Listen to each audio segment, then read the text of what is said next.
Prudence si vous partez en week-end ou en vacances. Un carambolage a fait 4 morts et 4 blessés légers ce matin à Chambéry. Un poids lourd a traversé le terre-plein central d'une voie rapide et a percuté d'autres véhicules qui arrivaient en sens inverse. Le chauffeur est en garde à vue. Le reportage de Didier Guyot. Tout s'est passé en quelques secondes dans un bruit effroyable. Pour une raison inconnue, vers 8h30, un semi-remorque a pulvérisé la barrière de sécurité et traversé le terre-plein central.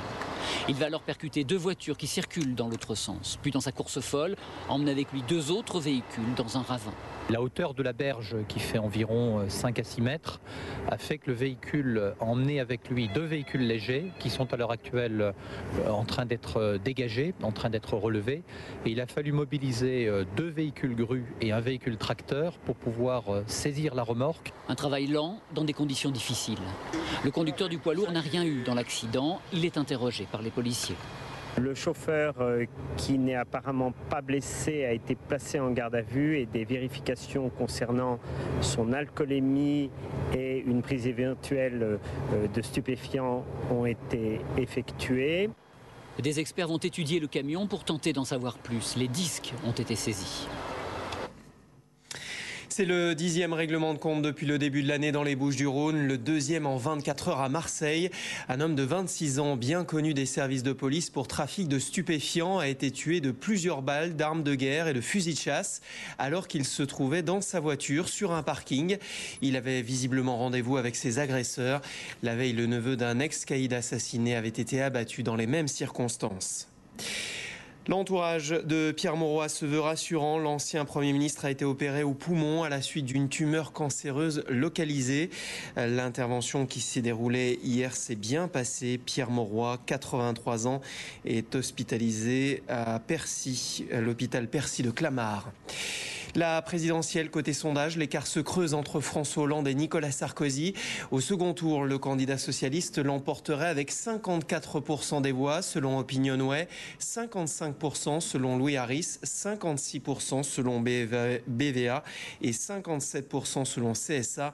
CSA qui note au premier tour une baisse de 2 points de François Hollande et de 4 points de Nicolas Sarkozy. Les autres candidats en profitent. Jean-Luc Mélenchon est 3e en hausse de 2 points à 17%. Marine Le Pen et François Bayrou progressent aussi. Écoutez les explications de Jérôme Sainte-Marie. Dans la campagne officielle, l'égalité des temps de parole nuit aux principaux candidats. Dans cette période de campagne officielle, l'égalité des temps de parole, Nicolas Sarkozy ne peut plus insuffler son rythme à la campagne, ce qui fait que l'électorat de droite perd confiance et que l'ensemble des Français commencent à se déterminer de nouveau beaucoup plus sur le bilan du quinquennat que sur les projets exprimés durant cette campagne. Au premier tour comme au second, Nicolas Sarkozy serait aujourd'hui devancé.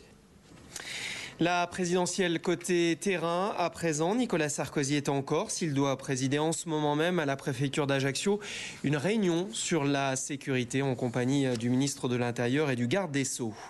François Hollande, lui, est en déplacement à Moulins, dans l'Allier. On peut gagner, mais rien n'est encore fait, dit-il.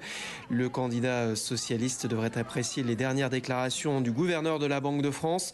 Selon Christian Noyer, il n'y a pas de raison que la France fasse l'objet d'une défiance particulière des marchés si le prochain gouvernement affiche clarté et constance en matière budgétaire. Nous sommes aujourd'hui un vendredi 13, jour de chance ou de malchance pour les superstitieux. Pour Jean-Luc Mélenchon, ce n'est qu'une occasion de plus pour mobiliser. Le candidat du Front de gauche s'est rendu devant le siège de l'autorité des marchés financiers pour dénoncer les ravages de la finance et le lancement par une société allemande d'un nouveau contrat à terme sur la dette française. Un contrat qui pourrait entraîner de nouvelles spéculations. Écoutez Jean-Luc Mélenchon. Nous voilà chez l'envahisseur. Nous sommes venus marquer que nous avons bien vu ce qui se passe en organisant un marché à terme sur la dette française. La bourse allemande a organisé un moyen de prendre à la gorge le peuple français. Nous sommes là ce matin pour mettre en garde tous les Français. C'est donc à une stratégie de résistance qu'ils doivent se préparer pour frapper l'adversaire. L'opposition syrienne évoque déjà la mort de 3 civils pour cette journée test, avec à nouveau des dizaines de milliers de manifestants dans les rues. La trêve est précaire et le cessez-le-feu instauré hier n'aura donc pas empêché l'armée d'ouvrir le feu dans plusieurs villes et aussi à la frontière turque. Nicolas Herbeau. La trêve des combats aura duré moins de 24 heures. Ce matin, au nord-ouest de la Syrie, à la frontière avec la Turquie, les forces gouvernementales ont ouvert le feu sur les déserteurs, sans aucune victime selon l'Observatoire syrien des droits de l'homme. Dès hier et malgré le cessez-le-feu, les ONG déploraient déjà 10 morts, dont 7 civils. Et ces violations interviennent au moment où les Nations Unies demandent l'ouverture d'un couloir humanitaire et s'apprêtent à adopter une résolution. Le gouvernement syrien est d'accord pour accueillir la mission d'observation de l'ONU. Nous espérons que le Conseil de sécurité votera la résolution aujourd'hui. Nos équipes se tiennent prêtes à embarquer pour aller sur le terrain dès que cela sera possible. Le cessez-le-feu instauré reste fragile car dans les faits, les forces armées gouvernementales ne se sont pas retirées des villes. Ici à Damas, les chars et les soldats sont toujours stationnés dans la capitale.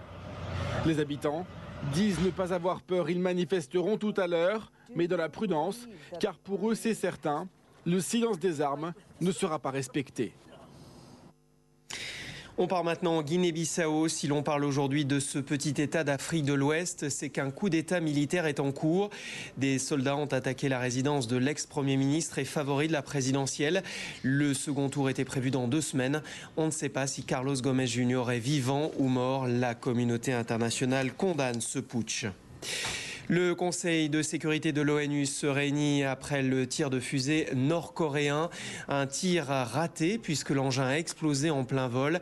La condamnation est unanime. Les États-Unis et l'Union européenne parlent de provocation. Moscou et Pékin, de leur côté, lancent un appel au calme. Geoffrey Marin-Joris. À quelques kilomètres de Séoul, l'inquiétude s'est dissipée. En face, de l'autre côté de ce bras de la mer Jaune, la Corée du Nord. Le tir de missile ordonné par Pyongyang a échoué. Il s'est désintégré en vol au bout d'1 minute. Soulagement pour ces touristes. Je suis venue ici en vacances et j'étais un peu inquiète, mais à la fin, il ne s'est rien passé. Alors je me sens soulagée.